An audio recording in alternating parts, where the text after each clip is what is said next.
but. Salut, c'est Robin. J'ai encore cassé mes lunettes.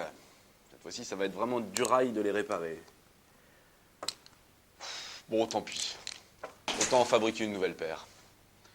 Oui, j'ai bien dit fabriquer. Il suffit pour cela d'utiliser une mini-usine à peine plus grosse qu'un micro-ondes. Voilà la bête. Ce Fabrique-Tout est un prototype conçu à l'université de Cornell aux États-Unis. Il est capable de produire des milliers d'objets différents en volume. En fait, cette machine est reliée à un PC. C'est lui qui envoie le plan de l'objet à fabriquer, par exemple une bouteille. La machine fonctionne alors comme une imprimante, mais en 3D. En fonction des indications, la petite tête de l'imprimante se met alors à danser dans tous les sens.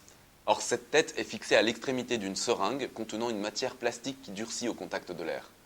Le plastique est ainsi déposé par couches successives, conformément au plan qui a été envoyé par la machine. Et à la fin de cette accumulation, l'objet est entièrement formé. Ah, c'est mieux, merci. Vraiment chouette cette machine.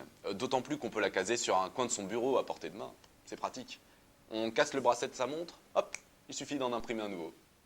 Moi, je tire mon chapeau aux inventeurs. D'autant que les gars ne sont pas du genre égoïste, ils ont tout mis sur Internet. Les plans de la machine, les programmes pour fabriquer les objets, vous trouverez tout sur Fab at Home, leur site Internet. Bon, c'est pour un public motivé. Reste qu'avec ce site, n'importe qui peut participer au développement du projet en envoyant ses propres contributions. Une logique d'échange et de collaboration qui devrait plaire à pas mal d'internautes. Le web toujours. C'est fou toutes les bestioles qu'on croise sur la toile. Je ne parle pas de virus informatiques, mais de vrais animaux que l'on peut voir évoluer dans leur environnement naturel. Il suffit de se connecter sur une des nombreuses webcams qui mettent la nature sous surveillance. Ici par exemple, on est en Afrique du Sud. La caméra est plantée dans le parc Kruger où l'on peut voir des antilopes, des zèbres, des singes et même des éléphants. À condition bien sûr que tout ce petit monde veuille bien passer devant la caméra. Pour les scientifiques qui étudient un écosystème et ses habitants, ces caméras plantées en pleine nature sont une aide précieuse. Elles permettent en effet d'avoir des images 24 heures sur 24, ce qui est idéal pour décortiquer le mode de vie des animaux. Tenez, sur ce site-là, on s'intéresse tout particulièrement aux oiseaux. On manipule depuis son PC une webcam située dans un parc naturel à San Francisco. Mais là, plus qu'un simple moyen d'observation, c'est un véritable jeu massivement multijoueur.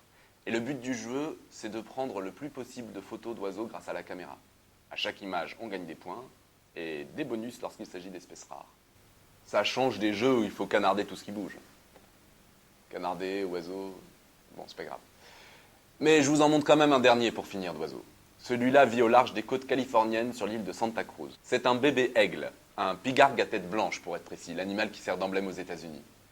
Ce petit est né le 13 avril dernier. Un conseil, ne tardez pas pour aller le voir parce que bientôt il aura la bougeotte.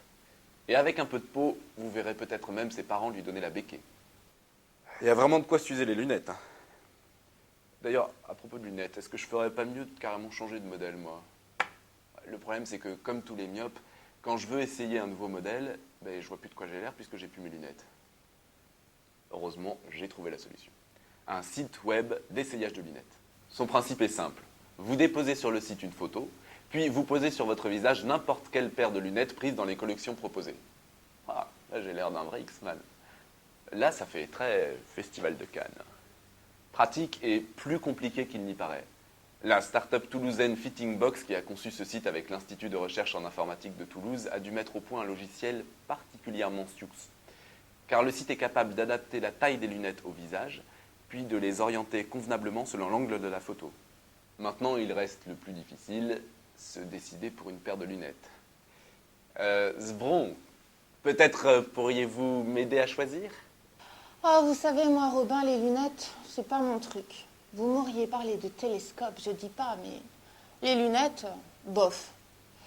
Regardez plutôt ce que je vous ai ramené cette semaine. Les anneaux de Saturne. De vrais bijoux qui s'étalent comme une galette autour de la planète. Sa largeur correspond quasiment à la distance de la Terre à la Lune. Rien que ça, pour une épaisseur d'à peine 1 kilomètre.